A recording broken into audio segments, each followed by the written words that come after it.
Барлықтарыңызға қайырлы күн. Бүгін сіздермен бірге iPhone-ға арналған Studio дейтін программаға қалай қазақша шрифттерді ауыстырамыз.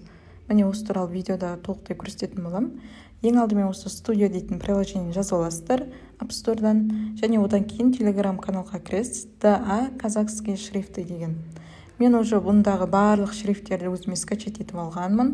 Міне. Енді осыны қалай студияға жіберемін, міне. Ол оңай, кез келген шрифт алайық, мысалы KZ Антантино деп тұр, осыған кіреміз, міне. Содан кейін төбесінде төртбұрыштыдан шығып тұрған көк стрелка тұр, соны басасыз.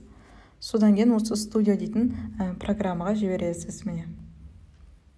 Сізде осылай шығуы мүмкін. Мен просто уже студияға барлық шрифтті сохранить етіп қойғам, тек сіздерге көрсету үшін ғана осылай істеп жатырмын. Міне осы кезде ок деп басасыз. Солай барлық шрифттерді көшіріп отырасыз. Міне. Осылай шығады сіздерде де.